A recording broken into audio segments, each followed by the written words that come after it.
60 million people across the Arabian Peninsula depend on machines to turn seawater into drinking water.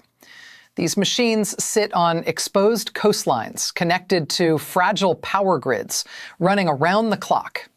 And right now, every single one of them is a target. The Persian Gulf crisis of 2026 has introduced something the modern world has never confronted at this scale. A war where the most devastating weapon isn't a missile or a drone, but the demonstrated ability to shut off the water supply for an entire region. As a 48-hour ultimatum from Washington ticks toward its deadline, the question isn't whether this conflict will reshape the Middle East. The question is whether the infrastructure holding millions of lives together will survive what comes next. The path to this precipice began on February 28, 2026, when coordinated U.S. Israeli strikes hit Iranian military and nuclear facilities, including targets inside Tehran and the Natanz Uranium Enrichment Center. Initial military assessments were cautiously optimistic. Analysts believed Iran's conventional missile capacity had been significantly degraded, its command and control networks disrupted. From a tactical standpoint, the operation appeared successful. But what followed in the days after would prove that conventional military capability was never the card Iran intended to play. Within 24 hours, Iran retaliated. Not with the kind of proportional, carefully calibrated response that regional conflicts typically produce, but across 9 countries simultaneously. By early March, 14 nations had been drawn into the widening theater of operations. This was horizontal escalation by design. The Islamic Revolutionary Guard Corps, operating under the direction of Supreme Leader Mojtaba Khamenei, pursued a deliberate strategy to stretch the war so broadly and so rapidly that no coalition could contain it. The objective was explicit: transform the entire Middle East into a zone too dangerous for commerce, too unstable for diplomacy, and too expensive for Washington to sustain its military footprint. And the targets chosen to achieve this went far beyond military installations. Power stations, commercial ports, desalination facilities, the civilian systems that keep entire countries functioning were struck alongside forward operating bases and airfields. Iran wasn't trying to win a conventional war. It was trying to make the region uninhabitable for anyone invested in the status quo. The most immediate global consequence has been the effective shutdown of the Strait of Hormuz. Roughly 21 million barrels of oil pass through this narrow waterway every day, about 1/5 of total global petroleum demand. As of late March 2026, tanker traffic through the strait has collapsed by an estimated 95%. The channel itself isn't physically blocked. No sunken vessel sits across the shipping lane. But the combination of active kinetic threats from Iranian naval and IRGC forces and the total disintegration of the maritime insurance market has made commercial transit functionally impossible. On March 5th, the international group of P&I clubs, the organizations that underwrite the vast majority of global shipping risk, ceased all war risk coverage for the Persian Gulf. Overnight, premiums exploded from roughly 0.25% of vessel value to 3%. For a $250 million tanker, that means $7.5 million in insurance costs for a single transit. The economics simply collapsed. Washington tried to fill the gap with a $20 billion government reinsurance facility through the International Development Finance Corporation, an unprecedented intervention. But it hasn't restored commercial confidence. Under international maritime labor conventions, individual seafarers now hold the legal right to refuse to enter the Gulf. Even owners willing to risk their ships can't find crews willing to sail them. Energy markets have responded with predictable ferocity. Brent crude has surged past $113 per barrel, with credible forecasts warning that a sustained closure could push prices toward $170 or even $200. European natural gas prices have spiked between 35 and 100% after LNG shipments from Qatar's Ras Laffan terminal, the largest liquefied natural gas facility on the planet, stopped flowing.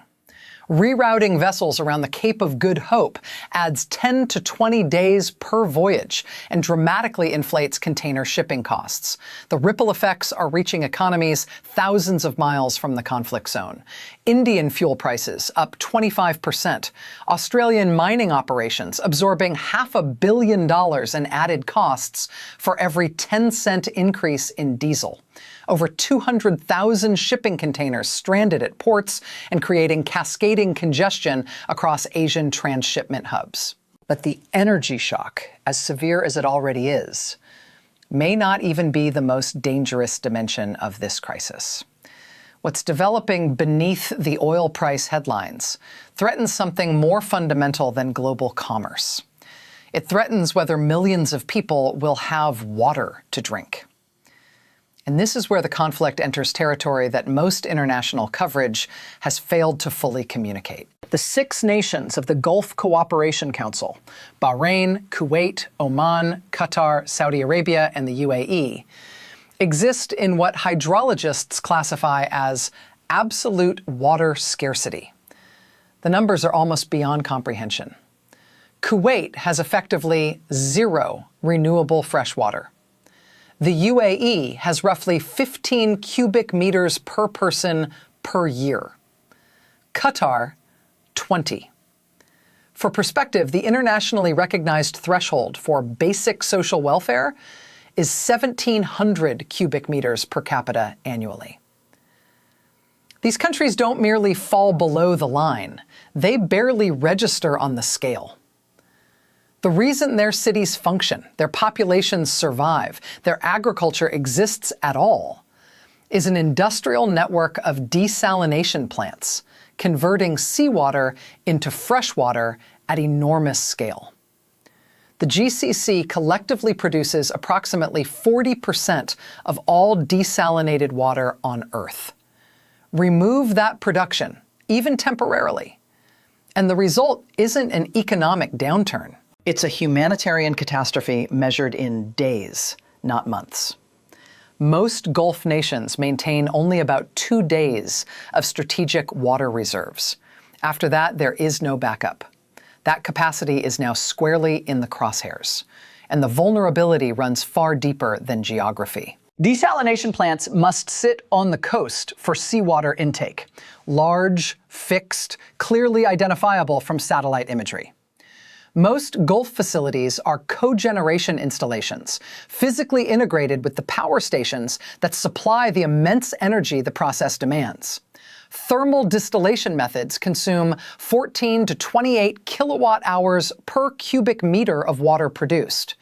Even modern reverse osmosis systems require 4 to 6 kilowatt hours. The critical implication is stark. An adversary doesn't need to strike a desalination plant to disable it.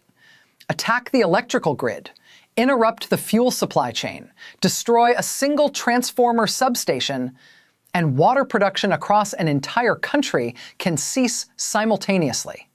Cut the power, cut the water. The dependency is absolute, and the redundancy is minimal. This isn't theoretical. The war has already produced concrete proof. On March 7, a U.S. strike hit the Keshem Island desalination plant in Iran, severing water supply to 30 villages, an act Tehran condemned as a desperate crime. The very next day, an Iranian drone attack caused material damage to a Bahraini desalination center. In the UAE, the Fujairah F1 power and water complex sustained damage from intercepted drone debris falling on the facility. Kuwait's Doha West station was similarly affected. None of these incidents involved massive building-leveling explosions. They didn't have to be. Desalination plants are precision instruments, high-pressure pumps, specialized membrane arrays, finely calibrated chemical treatment systems. Damage any single critical component, and the entire facility can go offline for weeks while awaiting specialized repair. If this is reshaping how you understand what's really at stake in this conflict, drop your perspective in the comments. Because this story extends far beyond conventional military analysis, and the full range of implications deserves a genuine conversation. The crisis reached a qualitatively new threshold on March 22nd, when President Trump issued a 48-hour ultimatum demanding the complete reopening of the Strait of Hormuz. The language was explicit: obliteration of Iran's power grid, starting with the biggest one first.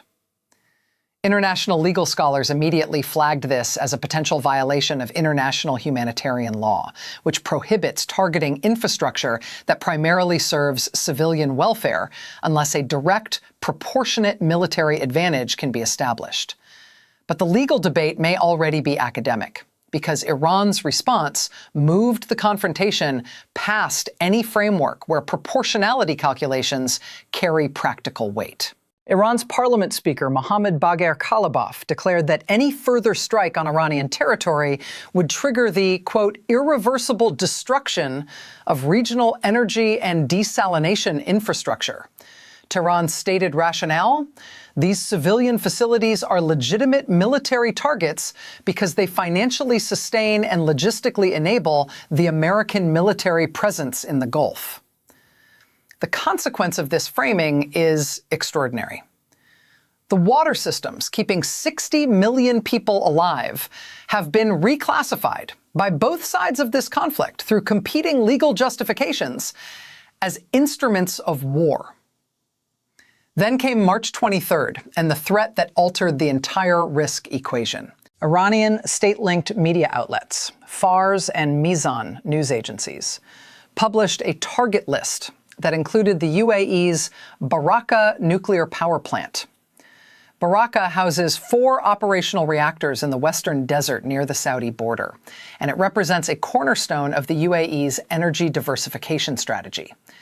A strike on a nuclear installation isn't another step up the same escalation ladder.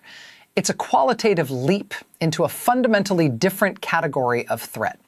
It introduces the possibility of radioactive contamination layered on top of energy collapse, potentially affecting the UAE, Saudi Arabia, and nations further downwind. The World Health Organization and international nuclear monitoring bodies have warned of escalating threats to public health and environmental safety. UAE defense forces have intercepted over 1,600 drones and 300 ballistic missiles since fighting began, a remarkable defensive achievement. But Barakah is a fixed, high-value target, and against the sheer volume of Iranian launches, even a 99% interception rate leaves margins that no government can accept with confidence. For Tehran, even the credible threat of striking a nuclear facility functions as the ultimate deterrent.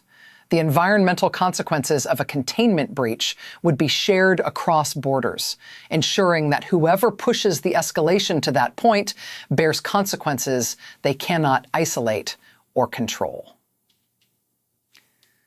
If you've been following this crisis develop and you're not yet subscribed, now is the moment, because this story is moving by the hour. And the next phase could reshape global energy markets and security alliances for a generation. Iran's asymmetric strategy extends well beyond conventional munitions into domains that are harder to defend against and harder for the public to see. Environmental warfare has reemerged as a tactical reality, with direct precedent from 1991, when oil deliberately dumped into the Persian Gulf clogged desalination intake valves and rendered facilities inoperative.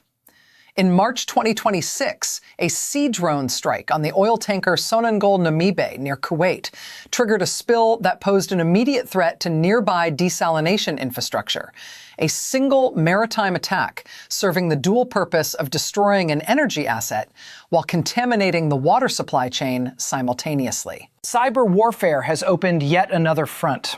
Iranian operations have aggressively targeted the industrial control systems of GCC water and electricity providers, not to steal data or deface systems, but to seize control of physical machinery.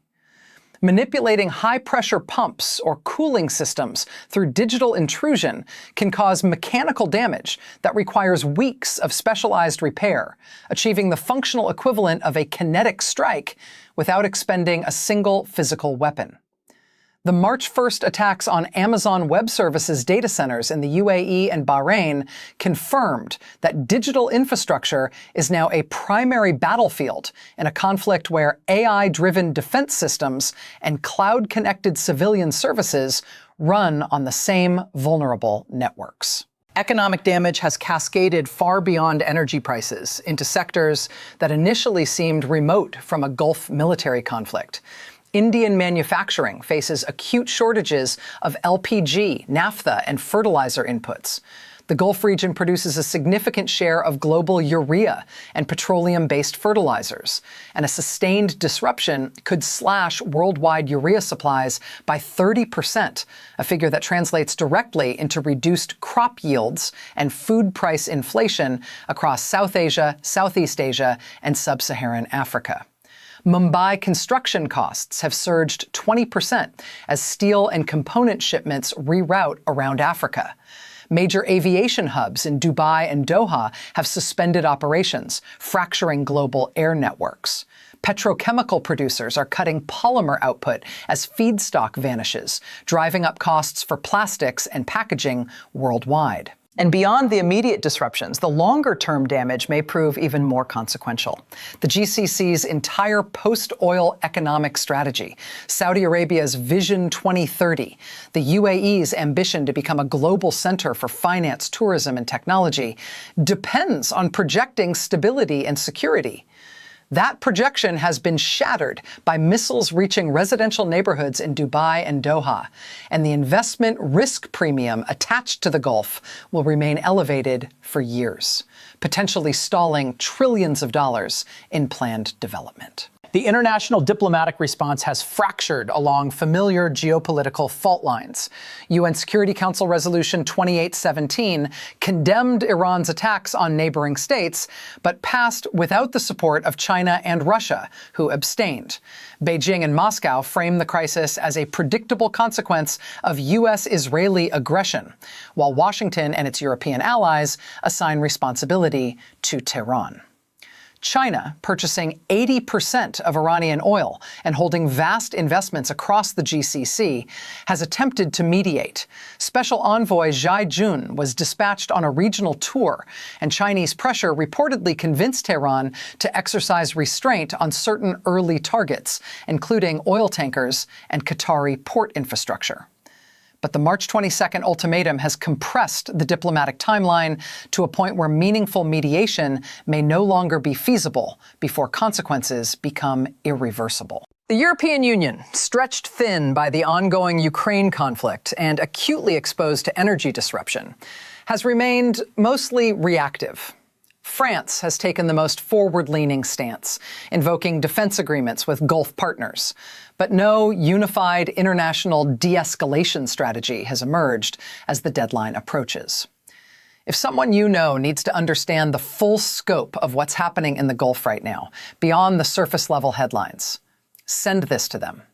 The complete picture matters now more than ever. What the 2026 Persian Gulf crisis has exposed is a structural vulnerability that defense strategists and water security researchers warned about for decades.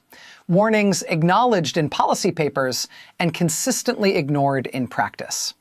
The modern Gulf state is built on a single point of failure: water production concentrated in a small number of large coastal power-dependent plants means a determined adversary doesn't need to conquer territory or defeat conventional forces. They only need to threaten the machines that keep people alive. The entire concept of national security for these nations has been redefined in a matter of weeks. The strategic lessons already emerging are reshaping how military planners, civil engineers, and policy architects think about infrastructure resilience in contested environments. The era of massive centralized cogeneration plants, facilities producing 500,000 cubic meters of water daily from a single location, may be ending. Genuine long-term security in arid regions will demand decentralization, smaller, geographically distributed facilities that cannot be neutralized by a single strike. It will demand renewable energy integration, solar and wind-powered reverse osmosis units capable of operating entirely independent of the national grid. It will demand strategic water reserves measured in weeks, not the current 2-day regional average. And it will demand a new class of defensive capability, anti-drone systems, cyber-hardened control networks, environmental contamination countermeasures, specifically engineered to protect civilian infrastructure from asymmetric threats that traditional military defenses were never designed to counter. For Iran, this war represents a gamble with existential stakes on every side. Demonstrating the capacity to hold 60 million people's water supply hostage has forced the world to acknowledge Tehran's effective veto power over Gulf stability and global energy flows. But the strategy is inherently self-consuming. Iran's own power grid is degrading under sustained American strikes. Its refining capacity is collapsing, and internal pressures, economic deprivation, social unrest, political fragmentation, are building toward a crisis of their own. Mutual infrastructure destruction offers no sustainable endgame for anyone involved. For the United States and its allies, the conflict has redefined what forward military presence means in 21st century warfare. Static, centralized installations in the Gulf face the same asymmetric threats as the civilian infrastructure surrounding them. The foundational assumption of regional deterrence, that visible military presence guarantees stability, has been overturned by a war where water treatment plants and power stations have become more strategically significant than bases and battalions. The basic requirements for human survival, water and electricity, are now the principal currency of conflict. As midnight GMT on Tuesday, March 24th, 2026 approaches, the Persian Gulf stands at the edge of something the modern world has never experienced: the potential systematic destruction of the infrastructure that makes an entire region habitable.